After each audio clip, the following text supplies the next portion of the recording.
Fazer estudos e projetos econômicos é fundamental para várias atividades e setores da sociedade, entre eles o ambiental. Então, para falarmos hoje sobre economia ambiental, nós trouxemos um especialista no assunto. Está conosco o Daniel Tá, que é mestre em economia ambiental. Olá, Daniel, bem-vindo ao programa. Obrigado, Paula. Daniel Tá é economista, mestre em gestão de meio ambiente e recursos naturais, mestre também em economia internacional. Atualmente trabalha como consultor para projetos de sustentabilidade, aplicando técnicas de valoração, análise de custo e benefício e análise multicritério para revelar o valor do meio ambiente. Daniel, vamos começar então falando sobre economia ambiental. O que é economia ambiental? A economia ambiental ela é um campo da economia, mas antes de falar da economia ambiental, eu tenho que falar da economia ecológica, porque existem duas vertentes principais nesse campo, nessa convergência entre ciências econômicas e meio ambiente. E a primeira delas é a mais purista, que é a economia ecológica. A economia ecológica ela trata de balanço de energia, ela tem uma visão muito mais holística do que a economia ambiental. Porém, como sempre existe um trade-off, ao ser mais holística e mais correta, sob vários pontos de vista, ela é também um pouco menos prática e sem dúvida menos pragmática na lida dos problemas vividos no dia a dia de empresas, de corporações e governos. E já a economia ambiental, ou economia dos recursos naturais, ela trata o meio ambiente, e por mais paradoxal que isso possa ser, como uma variável capitalista. E ao tratar o meio ambiente como uma variável capitalista, ela tenta mostrar o valor verdadeiro do meio ambiente dentro de uma análise econômica ou de uma ótica econômica normal.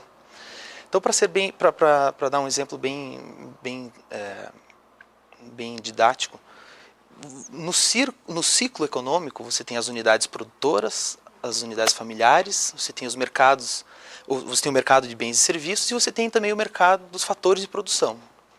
Quais são? O capital, o trabalho, os famosos. Aí você tem o empreendedorismo, que consegue juntar o capital, juntar o trabalho, juntar o quarto fator, que é a tecnologia, e juntar também os recursos naturais, para criar bens e serviços que são ofertados nesse mercado. O meio ambiente, nesse caso, está representado pelos recursos naturais. E a visão da economia ambiental é olhar para esses recursos naturais não apenas como um fator de produção, mas sim revelar o verdadeiro valor desse recurso, colocar na conta desses recursos naturais o valor de escassez desses recursos. E para isso... Essa visão é algo que já vem sendo utilizado há muito tempo ou algo mais moderno? É algo mais moderno. Isso é um parênteses. Existiram mais ou menos umas 4 fases de pensamento ambientalista no mundo. Só um fato curioso, há 200 anos atrás, nós éramos menos de 1 milhão de habitantes na Terra. Então a pressão do homem, do Homo sapiens, da espécie humana, sobre os recursos naturais era praticamente desprezível. E hoje, logicamente, a gente está com mais de 6 bilhões e meio de habitantes e a coisa mudou radicalmente. E só para fechar esse parênteses, no começo dos anos 60, começou-se a pensar, principalmente o movimento hippie, mas era uma visão ainda muito colorida de como as coisas deveriam ser, muito ideológica, também motivada pela guerra. E essa visão foi atropelada simplesmente pelo crescimento econômico enorme dos anos 60. Já nos anos 70, nos anos 80, começou-se a estabelecer princípios como o Brundtland Report, que foi um grande marco, mostrando que os recursos naturais são escassos e uma hora ou outra a pressão do homem ia se tornar grande demais para ele continuar fazendo tudo como ele sempre fez. Só que isso novamente foi atropelado, foi um movimento que resultou na Eco 92, no Rio de Janeiro, que foi o grande marco, de lá derivou-se a Conferência da Biodiversidade, a Conferência das Mudanças Climáticas. Só que isso também foi relativamente atropelado nos anos 2000, principalmente pelo grande desenvolvimento tecnológico, que resultou em conceitos como decoupling, isso é possível continuar crescendo e consumindo cada vez menos recursos naturais, como desenvolvimento sustentável, quer dizer, é possível modificar o jeito que a gente faz as coisas para continuar fazendo o que a gente faz. E só agora, mais recentemente, que isso está chegando no seu limite também. E, novamente, o pensamento crítico ambiental entra em cena. E, voltando à sua pergunta, a economia ambiental ela nasceu nesse imbróglio todo, histórico, lá atrás, lá nos anos 60. E ela começou a ganhar corpo no meio dos anos 70.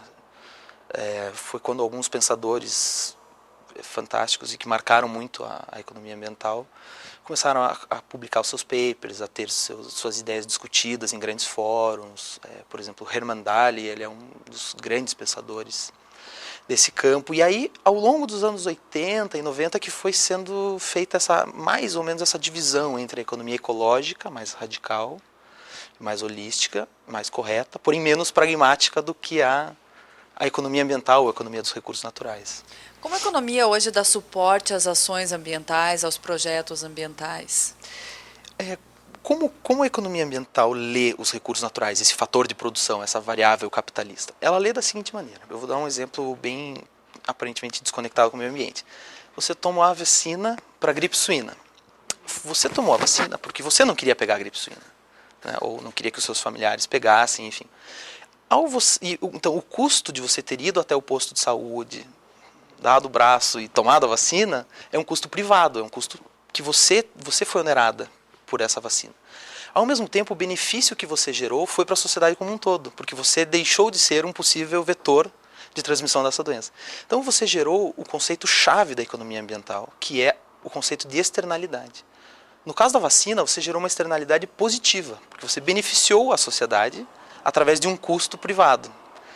A economia ambiental lida justamente com as externalidades negativas, que são quando as empresas, os agentes econômicos, sejam eles governo, empresa ou as pessoas, tomam as suas atitudes medindo os seus custos e os seus benefícios. Só que estes custos são privados e os malefícios, as externalidades negativas, são públicas. E geralmente são pensados a curto prazo somente, né? Exatamente, ainda tem esse agravante. Então, por exemplo, uma fábrica que está alocada, um processo industrial químico que está alocado ao lado de um corpo d'água, joga os seus efluentes no rio. Esse custo, é barato no caso, né, de você colocar um caninho ali saindo no rio, é privado e é pequeno. E o malefício que isso causa é grande e é espalhado por toda a sociedade, principalmente aqueles, claro, que estão a jusante desse rio, que vão ter uma água poluída, até essa carga de poluentes se diluir, vai demorar bastante, o rio vai ter que correr vários quilômetros, os peixes vão ser menores, isso se é que eles vão poder existir. Os filhos dessas pessoas que estão a jusante podem estar pescando peixes e sendo contaminados. Isso tudo é fruto da externalidade que reflete no quê? Nessa diferença entre o custo privado e o custo social. Então, o que a economia ambiental tenta fazer é juntar o custo ambiental, o custo social ao custo privado. Só que isso é, logicamente, muito mais fácil de falar do que de fazer. Que ótimo. A gente está conversando hoje com o Daniel Tá sobre economia ambiental. Você que está nos assistindo, não sai daí, a gente faz um pequeno intervalo agora, mas voltamos já já.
A TOTUS está ao lado de quem faz o Brasil crescer. 50% da produção nacional de cana-de-açúcar é processada por nosso software.